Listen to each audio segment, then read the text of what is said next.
questions. On stage, I'm joined again by Adrienne and Mark.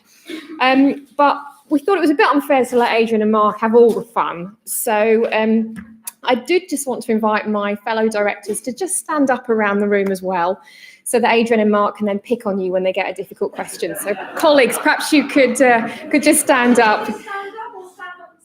Stand up, just so folks can see where you are in the room. So we've got Mina, we've got Anthony, we've got Dave, we've got Sarah, we've got Mike, we've got Donald, and Paul is rushing in with a cup of tea. So thanks, folks. Please sit down. So we've had a couple of advanced questions, so I'm going to start with those. I think, Mark, this is probably one for you. How can we achieve global fleet deployment with no design change requirements across the world? Okay. We wanted to give you an easy one to start with. That is a nirvana. I understand the ambition behind the statement and the perception or the belief that perhaps individual technologies are deployed in different countries and there are design changes that are necessary in those countries to satisfy the legal framework and legal requirements across set within individual nations. What I would say is that a number of nuclear regulators globally, 2 of them in the room here, are quite keen to understand how we can collaborate and take cognizance of assessments that are undertaken in other countries. My view is that if a technology is being considered for licensing, say, for example, in the US, and a lot of assessment work is being undertaken in the US, there's no reason at all if, for whatever reason, it is look as though it's going to be deployed in the UK, that we cannot take full account of the assessment that has been undertaken by our fellow regulator, the NRC, in the United States, or likewise the CNSC in Canada. It has lots of benefits in that respect, in terms of reducing regulatory costs, regulatory burden, the potential impact for design changes, because the work and assessment will have been done by that one regulatory body in the main. But it goes back to the point that Romina made. You still have to have that sovereign decision-making with regards to making sure that you are satisfied with the safety and security of the design that is coming to your country. So I would say there is an appetite, both within the industry and within the regulatory community. We are mindful of it and we're working towards it. Thanks, Mark. I've got one for you, Adrienne, as well.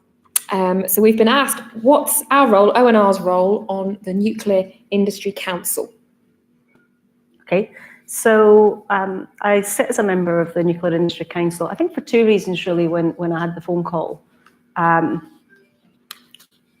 One was just about a slightly fresh face to the sector, frankly, and maybe a slightly different take on things. And the second was around my fairly constant onslaught around diversity and inclusion across the sector as well as within ONR. The reality of it really is that the NIC has been developing the nuclear sector deal for most of the time that I've been involved. And therefore the input which has been put from a regulatory perspective, we've chosen to have the other regulators too. So Joe Nettleton has been an absolute star at Environment Agency in bringing together senior level operational input to the NIC. Frankly, the problem has been that the meetings have been not terribly frequent and at times changed. So I would say 2 things have happened as a result of their input to date. One was that we were able to push back on a number of the asks that went into the first drafts of regulators because they're already real things. So again, the perception about what was in the way from a regulatory standpoint versus the reality was different. We had the chance to do that and therefore not to have things in the deal which were incorrect. And secondly, and it was with great reluctance on my part, but I make no apology for it now, was to push for the gender target that's in the nuclear sector deal, because frankly, we were not getting the job done without some kind of target. And I've noticed this industry loves a good challenge with a target that's set. Going forward, the council is going to be refreshed a little bit, and I think they'll change the terms of reference somewhat to include a regulatory attendee, probably Environment Agency or ONR, in an attendance capacity rather than member, because I also had to be very clear that I could not be member. There was appropriate from an independent perspective. So I don't know what's coming up next. The agenda's not out for the next meeting, but Joe Nettleton will be at that one. And really, I would say to you all, our job there is to try and facilitate the nuclear sector deal within the realms of safety and security for all of us as different regulators. And we'll keep doing that. That will not change. So, can I just offer a view? Of course, Mark. I think the Nuclear Industry Council has a real opportunity to realise the ambitions set within the nuclear sector deal. Whether it's doing that to best effect at the moment, I would question. So those of you that do actually sit on the Nuclear Industry Council and are members, just reflect on it and see what you think you could do to drive forward the ambitions set within the nuclear sector deal. The kind of implementation stage, which is key. Well, on that note, I'm going to ask if anyone has got questions. We've got 3 roving mics around the floor. This is your opportunity to put questions to Mark, to Adrienne, and to the leadership team. Who'd like to kick us off? Come on, be brave. One down. David Snowball. Brace David, yes.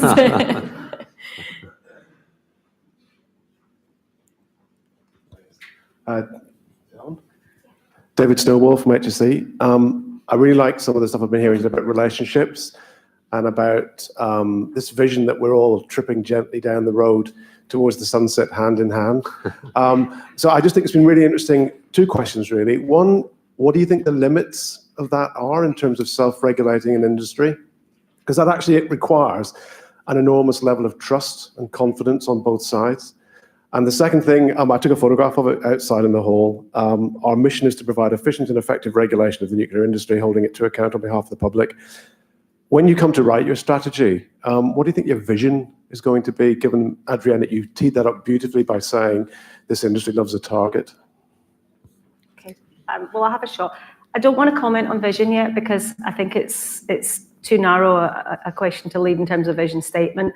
I believe that I set the vision out at the end of this morning's session, really around a very future-looking, agile regulator. All the questions that have come up here around collaboration, around culture, around belief, capacity and capability within the team, the operating model, are all things that we know we need to continue to push on. So, if I want to be the best regulator in the world, how much more vision do you want?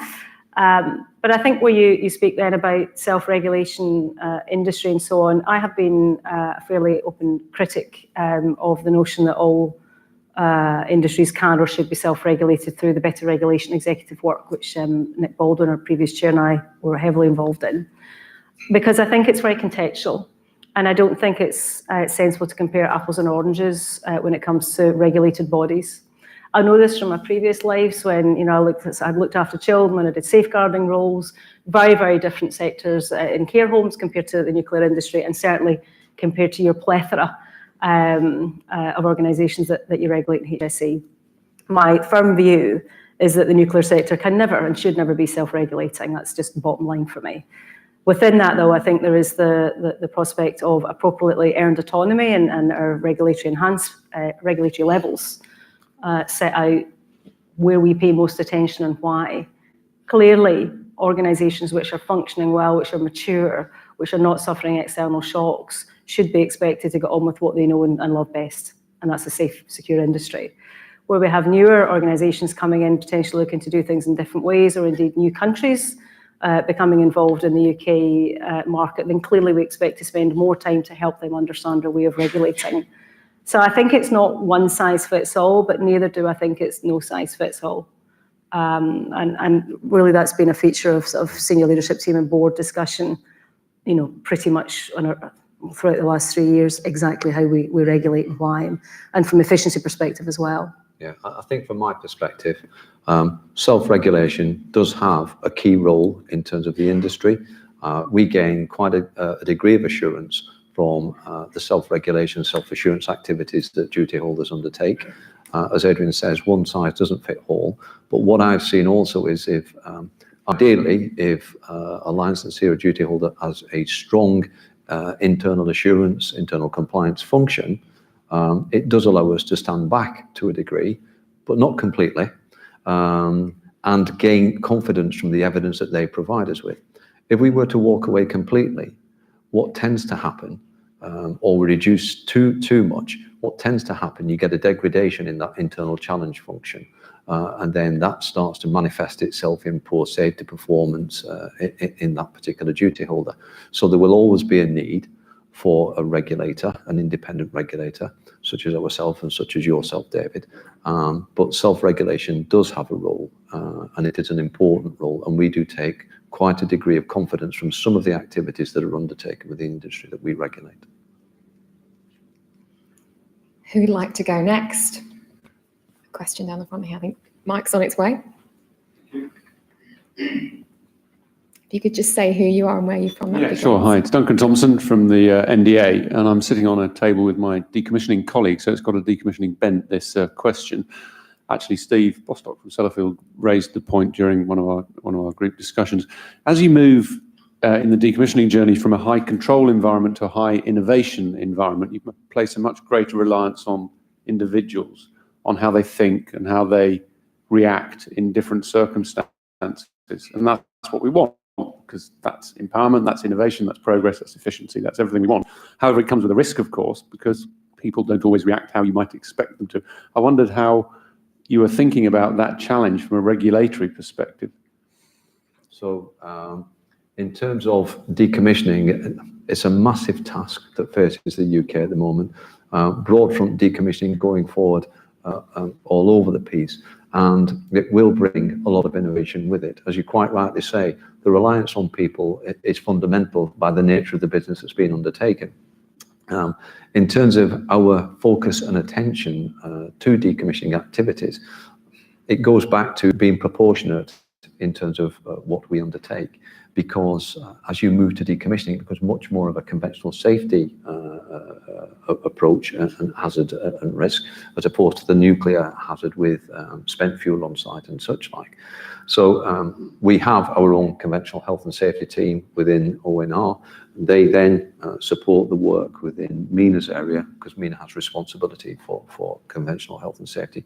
But we also have human factors specialists within the organisation that the conventional health and safety team can call upon when you start to identify these types of innovative approaches, so we can get that human factors review of your proposals and then identify the risks associated with what you are proposing, and perhaps work with you to reduce that risk and such like. So it is at the forefront of our mind, innovation, the increased reliance on people factors, and then we do have that specialist expertise within the organisation. To be open and honest with you, human factors specialists are at a premium across the industry, and we have struggled and are still struggling to make sure that we maintain sufficient numbers in that area. But we've actually taken a paper within the leadership team just about 2 months ago on how we're going to resolve that particular resource issue. I think in terms of what I would expect to see in anybody that's working well, the change curve from steady state to innovation exists well outside nuclear boundaries, and the commonalities in, I think, industries that innovate well are about really, really good training. Clearly really good recruitment to start with, but really good training. Creating environments, sandboxes and others where people can play with the things that you're about to try and incessant testing and trying out. And things like the training regime, the staff surveys, what the culture and the attitude is like within an organisation, which would be our leadership and management function. To me, we'd be looking at those very closely. You're quite right. People, don't always do what you think they do. Sometimes they do amazing things instead of just magical. And I think that we have to create an environment where folk can try new things on our behalf. If what you're saying is the other side of it is reasons, that's not limited to innovation, at all. That's across the piece. So your training, your culture work, staff surveys would all be relevant for me around that leadership of the agenda. And I've seen so much talent in this industry that it's inconceivable to me that you can't pull it off. Who'd like to go next? Any other questions? Well, we have got one at the back there.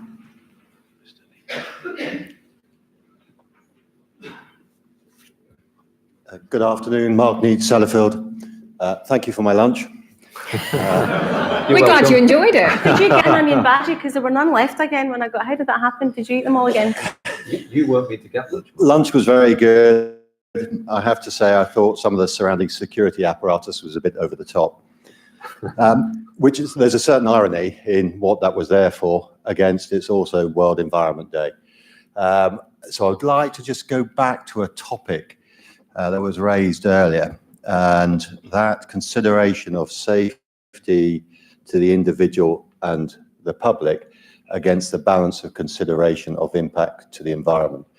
GDA is a good start. Is there more that we might do in getting the balance of risk in how we approach climate, the environment et al.? So we had the discussion immediately before this session, Mr. Need. And some of the discussion we had revolved around major construction works being undertaken involving lots of steel, lots of concrete, lots of material being dug out of the ground and such like, and all the carbon footprint that entails. And then a lot of that substantial concrete, substantial metalwork is being driven by the safety need, i.e. The hazard withstand capabilities and such like.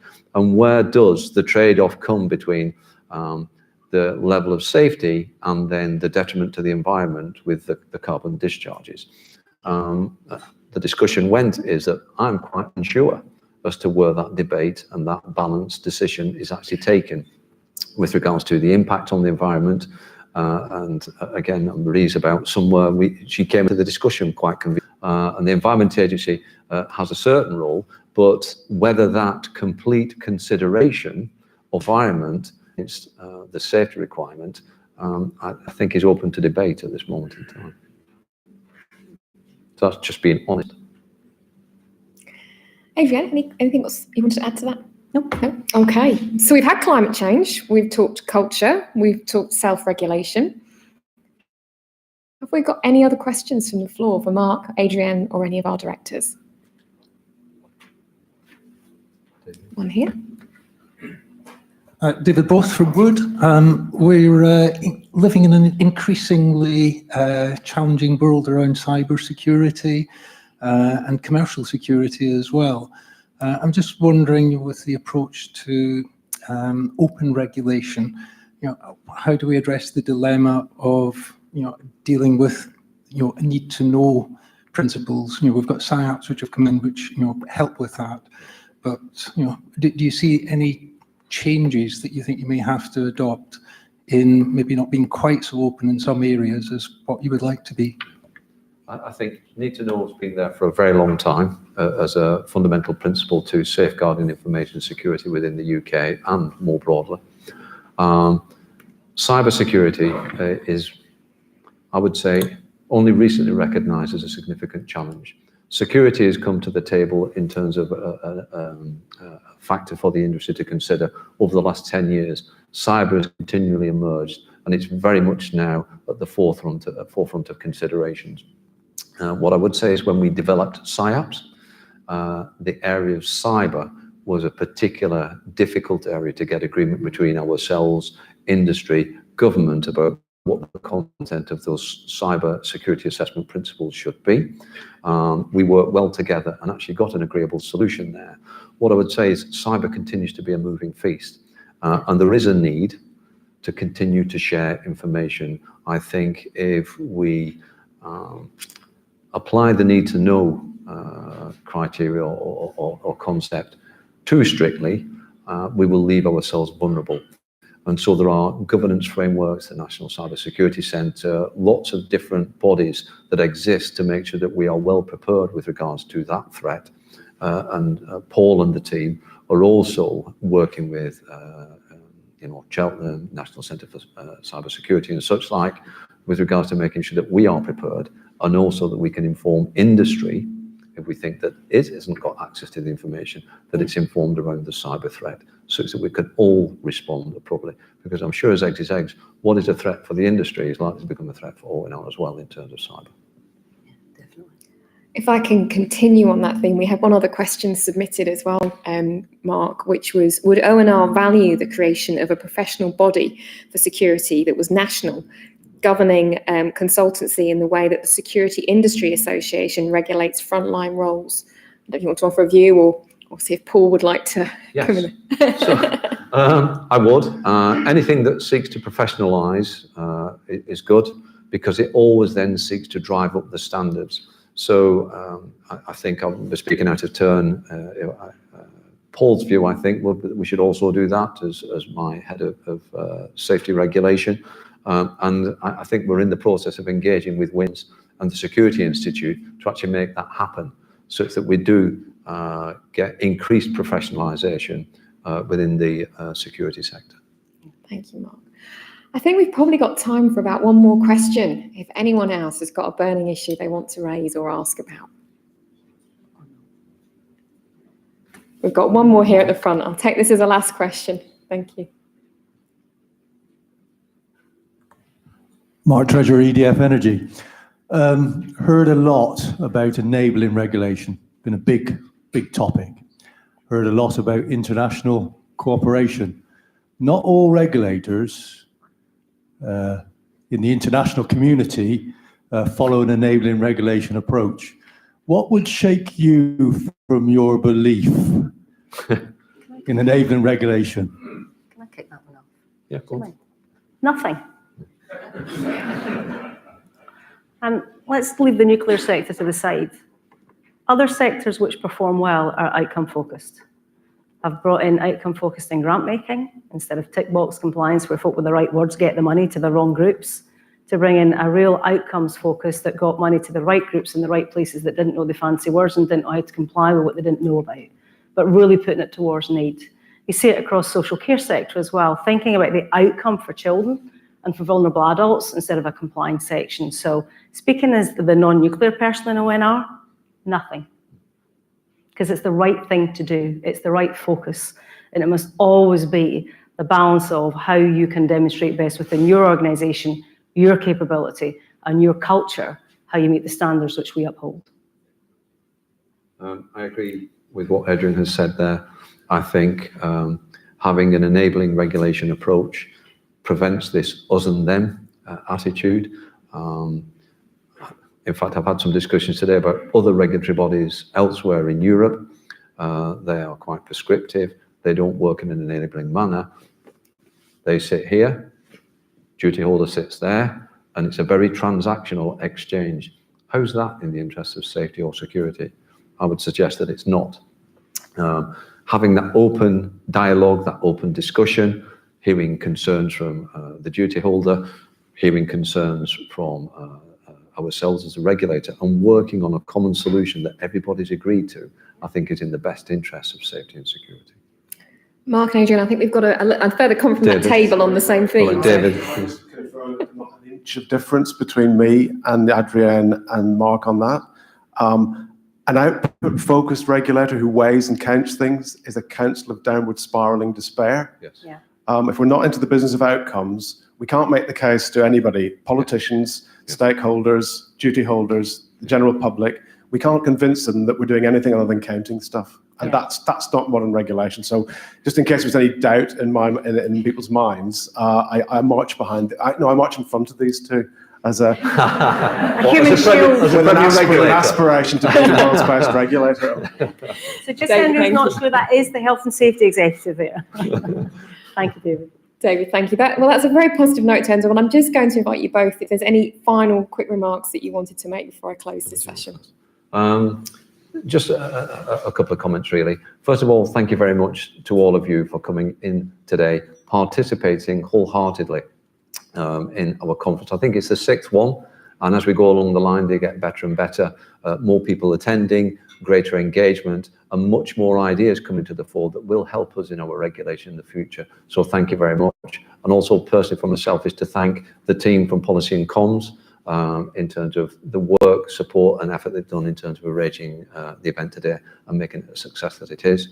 And thank you to you for being my host effectively to such a great effect. But no, thank you very much, everybody. And until next year. We will do it again. I echo Mark. The real reason I love this job is the people that I work with, and that's just not my own team, it's also all of our stakeholders. And it's a lovely day actually in our calendar to be able to show kind of what we're doing and to get feedback with a great humility about, I think, what still we need to do. My overwhelming kind of take away from today is how much we want the same thing and how few differences have been expressed here, which is a superb place to spring from. You know, really, I have a very easy job in ONR. It's just to get everybody swimming in the same direction to their absolute strength point, is to align and give them the accountability and authority to get on. So I really do have the easy gig with this particular team. And I echo Mark, thanks to them. It's been across the piece. Even the finance folk have been involved. We have to pay for things, Mark, and get purchase orders, but really across it. And to thank you all for, I hope, enjoying the day. And I hope that you leave with the belief that we're on it. Thank you very much. Thank you both. Well, I'm about to hand over now to our new chair, Mark McAllister, to bring proceedings to a close. But you know where I'm going before I do that. It's time to